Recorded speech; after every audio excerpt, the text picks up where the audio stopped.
하나님 말씀 함께 보도록 하겠습니다. 에스라 4장 11절에서 24절까지 말씀입니다.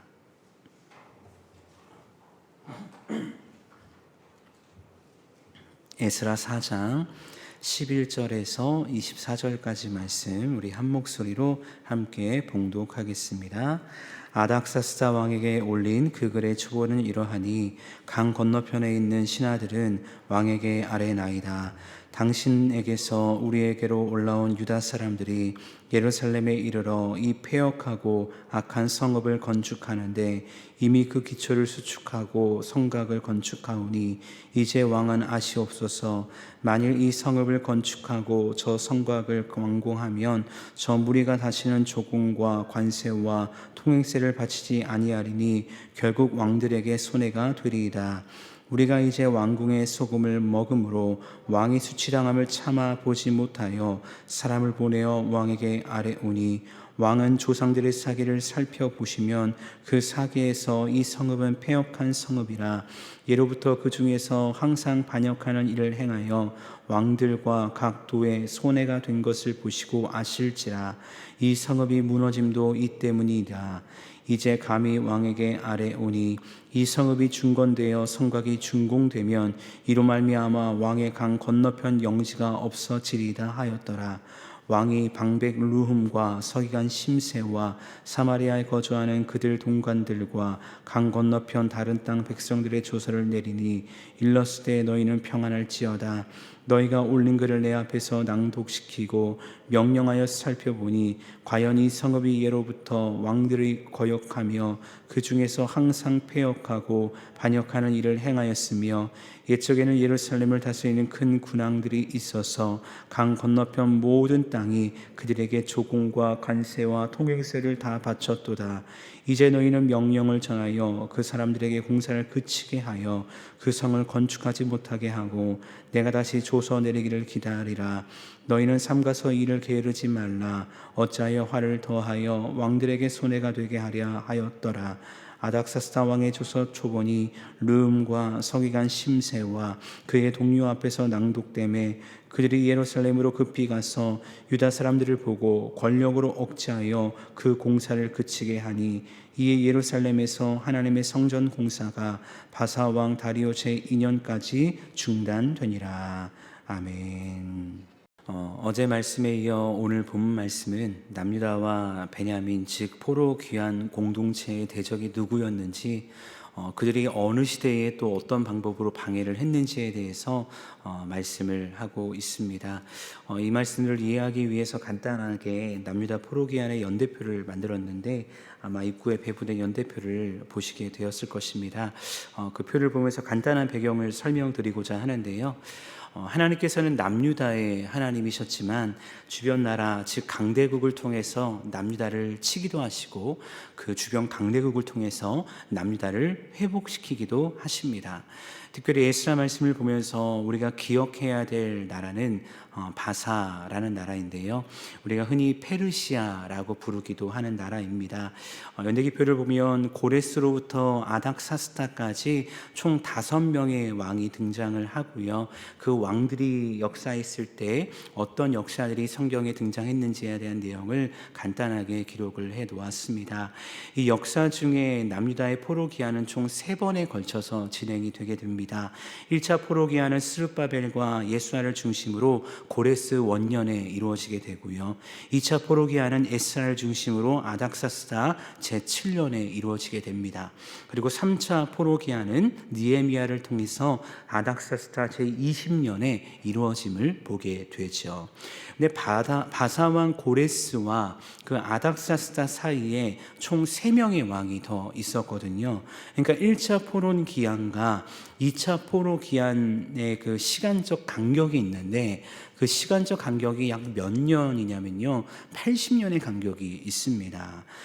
사실 남유다 패망 후에 70년이 지나고 1차 포로기한 공동체가 돌아온 것도 참 신기하고 하나님의 기적이다라고 말할 수 있지만 더 놀라운 것은 무엇이냐면 1차 포로기한 이후에 또 80년이라는 시간이 지났는데 이후에도 하나님의 뜻에 따라 2차와 3차 포로기한이 이루어졌다는 것을 보면 이는 전적으로 하나님이 이루신 남유다 포로 공동체를 향한 하나님의 뜻이었다라는 것을 고백할 수밖에 없다는 것입니다. 그러나 여러분, 이런 하나님의 기적, 하나님의 회복의 역사 가운데서도 존재하는 또 다른 역사가 있습니다. 그것이 무엇이냐면 안타깝게도 이 하나님의 역사를 방해하는 어둠의 역사, 연단의 역사, 고난의 역사라는 것입니다. 우리는 어제 말씀을 통해서 북쪽 지역의 사람들이 성전 건축에 참여하지 못하게 되자 자신들의 숨겨왔던 본성을 드러내면서 조직적으로 이 성전 건축을 방해하는 것을 보게 되었죠. 이들의 방해 공작은요, 시간이 지나도 왕이 바뀌어도 끊임없이 계속되었음을 보게 됩니다. 그래서 우리가 어제 나누지 못했던 4장 6절 말씀을 보면 아하수에로 왕이 즉위할 때에 그들이 상소문을 올려서 예루살렘 주민을 고발했다라는 말씀이 등장을 했었고, 이어진 4장 7절에서 오늘 본문인 23절까지의 말씀을 보면 아닥사스다 왕 때에도 포로기한 공동체를 어떻게 방해했는지에 대한 내용이 오늘 말씀에 이어지고 있는 것을 보게 됩니다. 근데 사실 아닥사스다 왕 때에는 어떤 시대인 줄 아십니까? 이미 성전 건축이 완공된 시대입니다. 그래서 어제 말씀의 그 성전 건축에 대한 방해에 대한 이야기로 보는 것이 아니라 이 말씀은 성벽 재건에 대한 방해의 이야기로 우리가 보면 된다는 것이죠. 왜냐하면 성전 건축은 다리오 왕 2년에 재개되어서 제6년에 이미 완공이 되었고, 그렇기 때문에 연대표를 보시면 아닥사스다는 다리오 왕 이후에 있었던 왕이기 때문입니다. 여러분, 포로기한 공동체에게 있어서, 그들에게 있어서 성전이 건축된 이후에 또 중요한 하나의 사업, 또 그들이 해내야 될 일이 있었습니다. 그것은 무엇이냐면 자신들을 보호할 수 있는 성벽을 재건하는 것이었습니다. 왜냐하면 성벽이 있어야 외부의 세력으로부터 자신과 공동체를 보호할 수 있기 때문이죠. 그런데 이들이 이렇게 성벽을 재건하며 자신들의 권리를 주장하고자 하자 이들에 대한 안 좋은 감정을 가지고 있던 북쪽 사람들이 선수를 치는데, 이는 말도 안 되는 억지 주장을 하며 아닥사스다 왕에게 상소를 보내는 것이었습니다. 우리가 에스라 말씀을 보면 이 상소를 통해서 포로귀한 공동체를 고발하려고 했던 주요 인물이 방백 르훔과 서기관 심세였음을 알게 되거든요. 근데 이들은 누구였느냐? 당시 사마리아를 비롯한 북쪽 지역을 관리하는 지도자 그룹이었던 것을 우리는 알게 되어집니다. 근데 어제 본문이었던 4장 9절 이하의 말씀을 보면요, 이들이 상소를 올리게 되는데 자신들의 이름으로만 상소를 올리지 않음을 보게 됩니다. 4장 9절과 10절 말씀 보니까 이렇게 말씀을 합니다.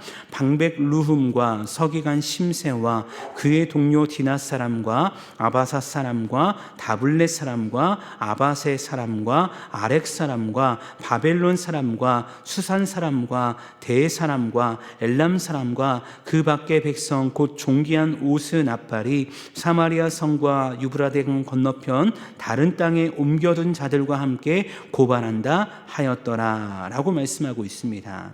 여러분, 이 말씀을 보면서 우리가 무엇을 알게 됩니까? 르훔과 심세는요, 자신들의 이름으로만 상소를 올리는 것이 아닙니다. 다양한 민족, 다양한 사람들과 연합함으로 말미암아 악한 사람의 연합을 통해서 상소문을 보내는 것입니다. 그러니까 이 상소문의 영향력이 얼마나 컸는지를 우리가 이 말씀을 통해서 알게 되어지는 것이죠. 여러분, 르움과 심새는 이를 통해 무엇을 얻고자 했을까요? 이런 것이지 않았을까라는 생각을 하게 됩니다. 자신들의 말이 틀리지 않았다는 것을 왕에게 더 보여주고 싶은 것입니다. 정당성을 얻고 싶기 때문에 사람들의 연합을 이끌어 가는 것입니다. 그리고 그 정당성을 통해서 남유다 포로 귀환 공동체를, 그들의 어떤 행위를 완전히 박살내고 싶어하는 그 악한 그 마음들이 르훔과 심새의 마음 가운데 있었다는 것이죠. 그렇게 이들은 바사를 위하는 척하며 아닥사스다에게 거짓으로 상소를 보내게 되어지는데요. 이 상소의 내용은 크게 세 가지로 나눠 볼 수 있을 것입니다. 첫 번째는 이러한 내용입니다. 그들이 폐역하고 악한 성읍을 건축하고 있다라는 것입니다. 오늘 보면 12절 말씀 보니까 이렇게 말씀합니다. 당신에게서 우리에게로 올라온 유다 사람들이 예루살렘에 이르러 이 폐역하고 악한 성읍을 건축하는데 이미 그 기초를 수축하고 성곽을 건축하오니. 여러분, 남유다 포로 귀환 공동체에게 있어서 성벽의 의미는 무엇이었을까요? 앞서 말했듯 성벽은 자신과 공동체를 지키기 위한 최소한의 수단인 것입니다. 왜냐하면 포로 귀환 초기부터 주변에 있는 민족들, 주변에 있는 다른 사람들과의 갈등이 최고조로 달하고 있었기 때문입니다. 그런데 이런 상황 속에서 살기 위해 성벽을 재건하는 이들을 향해 르움과 심새는 무엇이라 고발하고 있습니까? 바사 왕에게 폐역하고 악한 성읍을 저들이 건축하고 있다라고 고발을 하는 것입니다. 그렇다면 이들이 폐역하고 악한 성읍이라 주장하는 이유가 있는데, 그 이유가 뭐냐면요, 두 번째로 이들은 반역자가 될 것이기 때문이다 라는 것입니다. 13절 말씀에서 이렇게 말씀합니다. 만일 성읍을 건축하고 그 성곽을 완공하면 저 무리가 다시는 조공과 관세와 통행세를 바치지 아니하리니 결국 왕들에게 손해가 되리이다.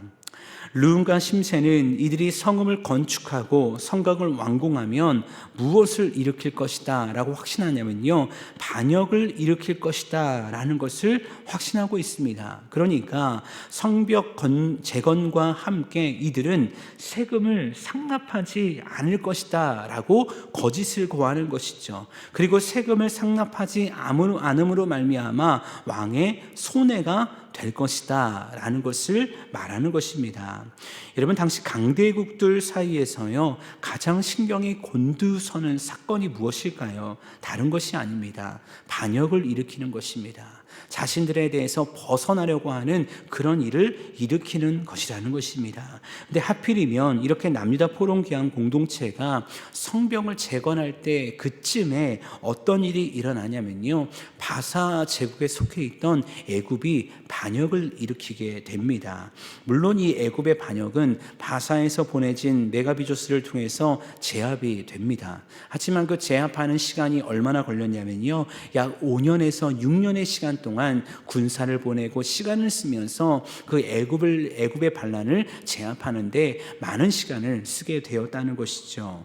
그러니까 어떨까요? 이런 상황 속에서, 곤두서 있는 그런 상황 속에서 르움과 심새의 상소는 아닥사스다의 마음에 충분히 의심할 수 있는 그런 불을 마음 가운데 심어주게 되었다는 것입니다. 충분히 그 마음을 동요하게 만들었다는 것이죠. 이제 르움과 심새는 과거 한 사건을 통해서 확인 사설에 들어가는데, 세 번째로 이들은 이렇게 상소해서 말합니다. 과거의 역사가 이를 증명한다는 것입니다. 오늘 15절 말씀인데요, 이렇게 말씀하고 있습니다. 왕은 조상들의 사기를 살펴보시면 그 사기에서 이 성읍은 패역한 성읍이라, 예로부터 그 중에서 항상 반역하는 일을 행하여 왕들과 각 도의 송해가 된 것을 보시고 아실지라, 이 성읍이 무너짐도 이 때문이니이다. 르움과 심새는 그들에게 있어서 정말 좋은 타이밍에 이 상소를 올린 것인데, 여기에 덧붙여 남유다 포로 귀환 공동체를 확실하게 무너지게 할 증거를 제시합니다. 그 증거가 무엇입니까? 남유다 조상들의 사기, 과거 역사를 살펴보면 내가 지금까지 했던 이 이야기가 진실이라는 것을 알게 될 것이다 라고 왕에게 상소를 올리는 것이죠. 물론 남유다를 무너뜨리게 한 나라는 바벨론이었지만 바벨론을 바사가 무너뜨렸기 때문에 아닥사스다는 그 역사적 자료를 충분히 살펴볼 수 있었을 것입니다. 근데 여러분, 우리가 역대하를 살펴보았던 것처럼 남유다의 마지막 왕이었던 시드기야가 어떠합니까? 시드기야는요, 역사적으로 보면 그 당시 정치적으로 보면 친애굽 정책을 펼치면서 바벨론에 대한 반기를 들었거든요. 그리고 그로 인해서 바벨론에 의해 철저하게 짓밟히고 남유다는 패망하게 되어집니다. 물론 이 또한 하나님의 계획이었지만 아닥사스다가 이 사건을 그냥 역사적인 사기로 보면 어떨까요? 룸과 심세가 올리고 있는 이 상소가 거짓이 아니구나, 진실이구나, 이들이 성벽을 재건을 하게 되면 진짜 이런 문제가 또다시 일어나겠구나 라는 것을 알게 되는 겁니다. 그렇기 때문에 아닥사스다는 이 모든 상소를 보고 모든 자료를 조사해 보고 이들에게 다시 조서를 내립니다. 그리고 이렇게 답을 하게 됩니다. 오늘 말씀 19절과 20절 말씀입니다. 과연 이 성읍이 예로부터 왕들을 거역하며 그 중에서 항상 패역하고 반역하는 일을 행하였으며 옛적에는 예루살렘을 다스리는 큰 군왕들이 있어서 강 건너편 모든 땅이 그들에게 조공과 관세와 통행세를 다 바쳤도다 라고 말씀하고 있습니다. 특별히 여기서 예루살렘을 다스리는 큰 군왕은 다윗과 솔로몬을 비롯하여 하나님의 도우심 가운데 남유다를 부강하게 만들었던 왕들을 의미하는데, 아닥사스다는 남유다가 한때에는 조공을 바치는 나라가 아니라 그 주변 나라를 통해서 조공을 받는 나라였다라는 것을 확인하게 된 것이죠. 그러니까 이런 사실을 역사적으로 확인한 아닥사스다가 이들에게 명령하는 것입니다. 20절과 21절 말씀입니다. 이제 너희는 명령을 전하여 그 사람들에게 공사를 그치게 하여 그 성을 건축하지 못하게 하고 내가 다시 조서 내리기를 기다리라. 너희는 삼가서 이 일에 게으르지 말라라고 말씀합니다. 결국 르움과 심세는 자신들이 원하는 답을 듣게 됩니다. 어떻게 할까요? 이제 왕의 명령을 따라서 사람들을 이끌고 군사들을 이끌고 예루살렘으로 가는 것입니다. 르움과 심세가 예루살렘으로 가는 이유는 다른 것이 아니었습니다. 왕이 명령한 그 명령을 실행하기 위해서였는데, 오늘 23절 하반절 말씀을 보면 당시 상황이 얼마나 치열했는지를 짐작해 볼 수 있죠. 23절 하반절에서 이렇게 말씀합니다. 그들이 예루살렘으로 급히 가서 유다 사람들을 보고 권력으로 억제하여 그 공사를 그치게 하니. 여러분, 권력으로 억제했다라는 것은 무엇을 의미하겠습니까? 단순한 공사 중지를 의미하는 것이 아닙니다. 그냥 조서를 읽어주면서 여러분 멈추십시오 라고 좋게 이야기하는 것이 아니라는 것입니다. 르움과 심세는 군사들까지 동원하여 공사하는 사람들을 때리고 짓밟고 심지어는 건축 중에 있던 성벽까지도 파괴했을 것입니다. 그리고 그들은 스스로 생각했을 것입니다. 우리의 승리다. 저 남유다 후손들 그렇게 우리를 얕잡아 보더니 꼴 좋다라는 그런 이야기를 통해서 자신들의 승리를 자찬했을 것입니다. 어제 말씀에 이어 오늘 말씀을 살펴보며 여러분 그런 생각이 들지 않으십니까? 하나님이 허락하신 귀환이고 하나님이 허락하신 대로 하나님의 명령대로 이루고자 하는 그들의 삶인데, 하나님 어디서 무엇을 하고 계시는 것인가? 하나님 어디 계십니까? 하나님 무엇을 하고 계십니까? 사실 우리는 압니다. 하나님은 여전히 그들과 함께 하셨고 그들에게 지금의 시간은 연단의 시간이라는 것을 우리는 압니다. 그리고 하나님의 때가 되면 느헤미야를 통해 3차 포로기한을 이루어 주시고 그렇게 무너지고 중단되었던 성벽 재건을 52일 만에 이루신다는 것 또한 우리는 말씀을 통해 알고 있습니다. 근데 그들은 알았을까요? 그들은 그렇게 무너지고 엎어지고 모든 것이 중단되는 상황 가운데 그들은 알고 있었을까요? 그들의 하나님은, 그들의 고백과 그들의 기도는 무엇이었을까요? 어찌 보면 그들의 그 간구와 그들의 그 외침과 그들의 기도가 오늘 이 연단을 받고 있는 우리의 기도, 우리의 간구는 아닐까라는 생각을 하게 되어집니다. 그렇게 어제와 오늘 말씀을 묵상하며 이런 질문을 하게 됩니다. 혹시 나에게, 혹시 우리에게 주어진 연단의 시간은 있지 않은가? 그렇다면 그 시간 속에서 우리는 하나님을 어떻게 바라봐야 하는가? 얼마나 하나님을 의지하고 있는가? 아마 각자에게 주어진 연단의 시간과 연단의 상황과 환경은 다를 것입니다. 근데 그 시간들 속에서 소원하기는 그 시간들을 보내면서 우리가 이 고백을 좀 기억했으면 좋겠는데요. 우리가 너무나 잘 아는 욥의 고백입니다. 욥기 23장 10절 말씀인데요. 그러나 내가 가는 길을 그가 아시다니 그가 나를 단련하신 후에는 내가 순금같이 되어 나오리라. 욥의 고난과 욥의 연단, 우리는 너무나 잘 알고 있습니다. 근데 욥의 고백이 무엇입니까? 그러나 이 모든 고난과 연단, 나는 알 수 없지만, 하나님이 지금 어디 계신지도 나는 알 수 없지만, 그러나 내가 가는 길 그가 아시나니 이 모든 시간이 지나고 나면 내가 주님 앞에 더 거룩하고 더 진실된 하나님의 사람으로 나오게 되리라 라는 이 욥의 고백을 기억하면서 오늘 우리에게 주어진 그 연단의 시간을 정말 주님을 붙잡고 주와 동행하며 승리할 수 있는 저와 여러분 모두가 될 수 있기를 간절히 주의 이름으로 축원합니다. 그래서 그 모든 연단의 시간이 지났을 때 우리에게 역사하셨던 그 하나님이 어떤 하나님인지를 간증하며 그 하나님의 사랑을 찬양하며 경배하는 복음의 통로로 쓰임받는 우리 모두가 될 수 있기를 주님의 이름으로 축원합니다.